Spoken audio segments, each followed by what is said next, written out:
Hey guys, Kev here, and I have a full review to do for you. This is the Ochsworx, Eric Oaks designed Osprey EDX, and this is a knife that I pre-ordered. You guys have seen maybe my prototype overview. You've probably seen my unboxing, first impressions. I really like this knife, so I'm giving it the full treatment. And I've had it for a couple weeks now, and it's been in pocket a lot, guys, because it is a lefty-friendly knife, which is super important. It's made it in pocket a lot because front left pocket, I can carry it there, and I have a lot less knives that can fit that pocket as opposed to right-handed knives. Luckily, I've been wearing these 511 and Vertex pants a lot lately. I'll fucking wear them like 3 days in a row. I love them so much. And I can fit 3 knives easily in my pockets. So I've been carrying 2 right-handed knives and a left-handed knife every day, pretty much, when I have these pants on. But anyway, let's get into it. So this is the Ochsworx Osprey EDX. Basically, it's a production version of Eric Oaks's custom Osprey model. And what you're dealing with here is titanium with this awesome sort of chainmail pattern or whatever that is on the bolsters, because it is a sort of bolster lock. I mean, yeah, it is a bolster lock. So you have titanium bolsters with that pattern, carbon fiber scales or inlays, titanium reversible clip, which is fantastic. You can see there's a sort of pocket right here, sorry, a filler tab right there, which is awesome, and then the clip right there. It's fantastic. And then you have an M390 hollow ground blade with belt satin on the grind, and it looks like horizontal belt satin on the flats. You have a fuller sort of cutout on the blade there, and then again, it's a bolster lock, but it operates much like a frame lock. You can see there. You also, shit, I thought it was left-handed. You also have this very nice flipper tab, very unique in my opinion, that it's sort of squared off like that. Usually flipper tabs have a point or something, but this works extremely well. Riot is the OEM on this, and they dialed the detent perfectly for that, as well as a finger flick if you'd like to. You can, I think, get your finger in there and slow, no, I can't get in there, to slow roll it out. So you're flicking it, or you're you're flipping it, or you're flicking it, basically. Sorry, it's kind of hard reaching up like that. So yeah, those are the materials and everything. The price, $330 on pre-order for this variant with this beautiful just standard weave carbon fiber. You could get a slate blue G10 version that was $310, or an OD green micarta that was $320, I believe, on pre-order. Now these are actually still available on his site, which will be linked below. Hopefully they'll still be available when this posts next week. Ochsworx.com. That's OCHSWORX.com. And they are basically, the slate blue G10 is $330. The OD green micarta is $340, I believe, and the carbon fiber version is $360 currently. So you got a little bit of a benefit for doing the pre-order, which is important to me. I've raved about that in previous videos, so I'm gonna just let that go there. Okay, aesthetically, I think it's sexy, guys. To me, it's sort of like a pimped out premium Ferrum Forge Stinger in a way. It has the same kind of overall dimensions, same overall aesthetic. It has the finger choil up here, but a great grip back here as well. Obviously, it has a a flipper tab and a fuller you can flick. Not exactly identical in any way. I'm not saying anybody knocked anybody else off. I'm just saying it kind of gives me those vibes, and if you want a comparison, it's like a premium version of the Stinger, but with some very nice details. I obviously like this a bit more than the Stinger, if I'm being honest. It's not as thin as the Stinger either, which to me is a good thing, because this isn't like thick in any way, but the Stinger is sort of a little too thin for me personally. But yeah, so aesthetically I love it. Drop point blade, very nice materials, very clean look, even though it has some really cool detail to it. A negative on the aesthetic, I'd say, is there's a lot of freaking screws. You have 1, 2 back there on the body. You have one on the scale, I'm guessing. Yep, another one under the clip there. You can see it on this side. And then you have one for the clip. So you're talking 1, 2, 3, 4, 5, 6 screws on both sides and 7 on this side because of the steel insert. Now, if those are all necessary, I get it. But once you realize it, it's hard not to see all the screws. You know what I mean? So that's one negative on the aesthetic. One big positive on the aesthetic is that really cool pattern to the titanium right there, that grid pattern, chainmail pattern, whatever you want to call it. I freaking love that. It's just very unique.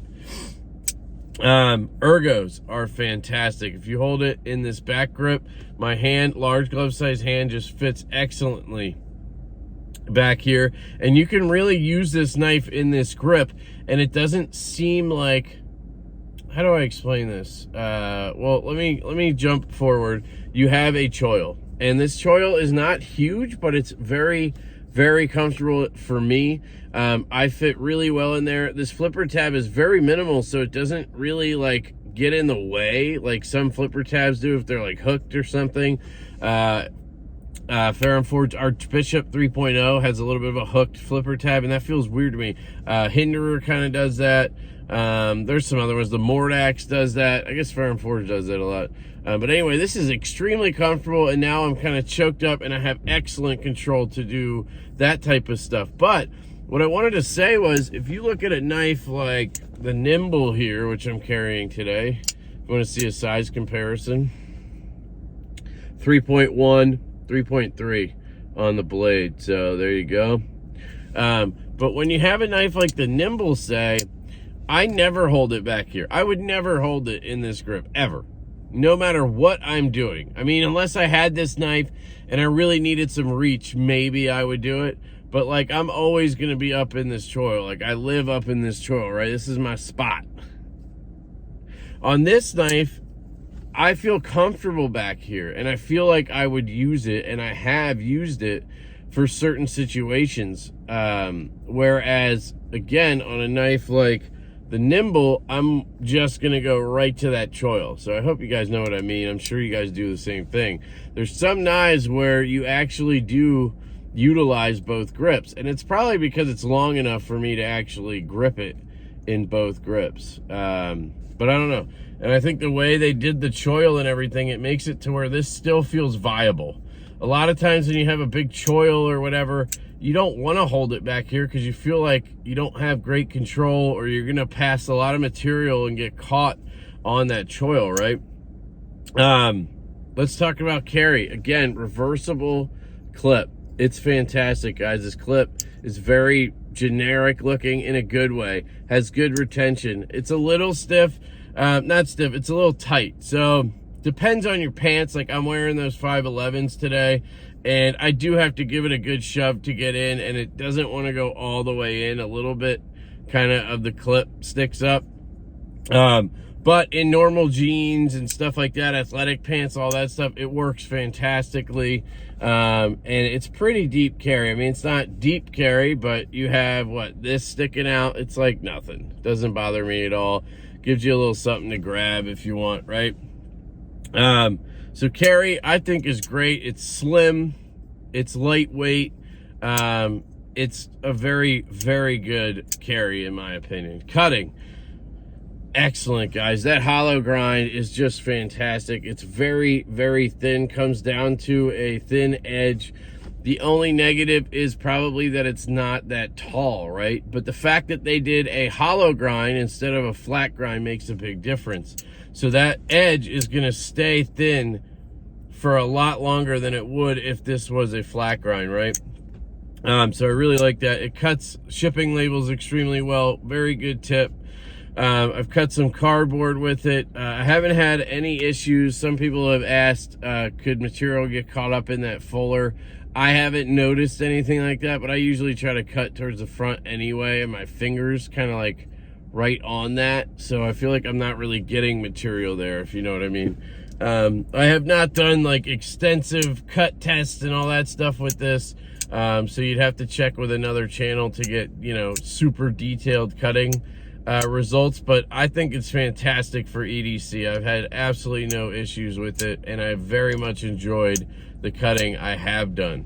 Again, it's M390. It's marked on here, M390, and then 92. This is actually a numbered model, so I don't know if it's out of 500 or 300. I have to check the COA. I think there's a COA in there.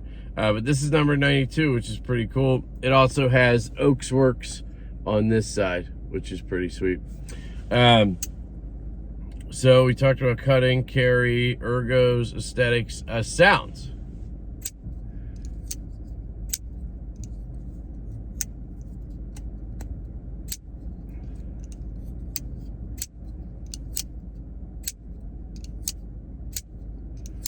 I love the sounds that this knife makes. It just has, sorry, I don't know if it's getting hot in here or what, but I'm starting to sweat. I'm sitting outside of Best Buy.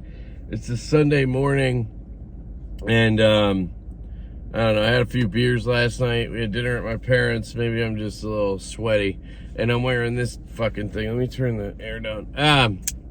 It has a unique sound, a sound that I've never heard on a knife before. Like, just a very nice snick when it comes out. It kind of has a custom sound to it, honestly. Very interesting. And then a nice clack down. I mean, I think the sounds are fantastic. It's very enjoyable for me to hear this, so I would put it at a 8 out of 10 on this knife. Really like the sounds on this. Action, guys, it's awesome. It's dead nut centered. And this flipper tab is just, it's so dialed. It's so fantastic. It has jimping on the outside, like right here, instead of up here. So you kind of drag across, and then you end up sort of push buttoning it, I guess. It's not a learning curve. I just pick it up and flick it, and, you know, the only negative I could say, I guess, is occasionally, because of how short that flipper tab is, I go right over it. But it's not like an issue. It kind of just happened on camera a couple times, but it doesn't happen when I'm actually flicking it. Right-handed, fantastic. Left-handed, fantastic. The flipper tab is excellent. You do have that fuller, so you can reverse flick it. Some people have trouble doing it. I've handed this to 3 or 4 people, I think, now, and nobody could reverse flick it. And a couple of those people are reverse flicking guys. So one of which was Corey from Stafford's EDC, and he just couldn't get his fat finger into the fuller, which could be a problem, because look, it's pretty tight in there. And when I talked to Eric Oakes when I had the prototype, he basically said he did not design this to be flicked. He's happy that it can be, but he wasn't really thinking that at the time. I think he did maybe change it a little bit to make it easier to flick from the prototype, but again, it works for me very well right-handed. I know OCD for EDC has one. He can flick it. And then left-handed, you just have to stay off that lock bar. I do wish the bolster kind of had been brought up to here to give us more room as a lefty, but you just have to stay down here, and then you can flick it. Sorry, it's weird in this angle for me. There. I really have no problems with it. I sit and just flick it. I do occasionally get caught where my thumb just rides up a little too high on that lock bar, and I cannot get it out. So you just have to stay down. You just have to stay down to get it. The detent is perfect. It's very snappy. Very good. I mean, I'll try to fail it with the flipper. Nope, you can't fail it. The closing action is pretty damn good. It's not drop shut, but it'll drop to your nail like that. Couple of shakes and she's home. This is a knife that I have not touched at all. I have not touched that pivot one time. It is a rock in all directions and still does that. So I'm not gonna mess with it. It's just, you know, it's not worth it for me. Once I need to clean it out or whatever, I'll probably do that. I may need to add some KPL heavy to the detent ball, but that's it. I'm not messing with the bearings or anything. I'm guessing they're 1/4-inch bearings. It is on bearings. So that's the action. Fantastic. So overall, guys, I love this knife. It's really one of my, it was one of my most anticipated pre-orders. I feel like it's flying under the radar, like hardcore.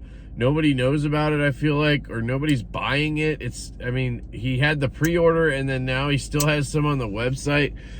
Everybody's, you know, all amped up about these pre-orders, like the Ware knife, Lucas P, the Brow knife, Raptor. Oh shit, I just smacked it into my dashboard. Did I fuck it up? No. That would suck if I could fuck it up just by smacking into the dashboard. I don't know if this cut right here is from that or from another knife. I'm a maniac. Anyway, like, this costs the same amount as those knives, right? Around the $300 mark, $350. This is as good. I mean, I haven't handled those, so I gotta be careful here. They're all Riot made. I'm just saying that I think you should put your attention on this if you haven't. And maybe it's just me. You know, maybe not everybody likes the aesthetic of this knife, but I feel like it's a very, very good looking knife. So I don't understand that. The Raptor is gorgeous. Give it that. The Lucas P is a little goofy looking to me, but I gotta try those at some point. I'm just not a big thumb stud only guy, and having this reverse flick with a fuller, like, why wouldn't you want that? And a very low profile flipper tab. I mean, it just seems like a no-brainer for a lot of people. Plus, none of those other knives have a finger choil. Has an excellent hollow grind. I mean, Brian Brown always does a great job on his blades, so I'm not worried about that. I do want to get a Raptor at some point. But anyway, you should also get one of these. Seriously, it's an awesome knife, but that's enough of me promoting it. Sorry. I love you guys. I really love this knife. Eric, you did a great job from prototype to production. I'm impressed, and I can't wait to see what you do in the future on your EDX line. Yeah, that's it, guys. Subscribe to the channel if you're not. I'd much appreciate it. Hit that like button, notification bell. If you want to join the memberships, there's a join button down there. I even made a video explaining why you should give me your money. I have Patreon. There's links below for all types of discounts and websites and affiliates, and you guys can use that if you want. I have a Teespring store if you want to pick up some detent swag. I love you guys so much. I appreciate it. I hope you guys have an absolutely fantastic day, and I will catch you later.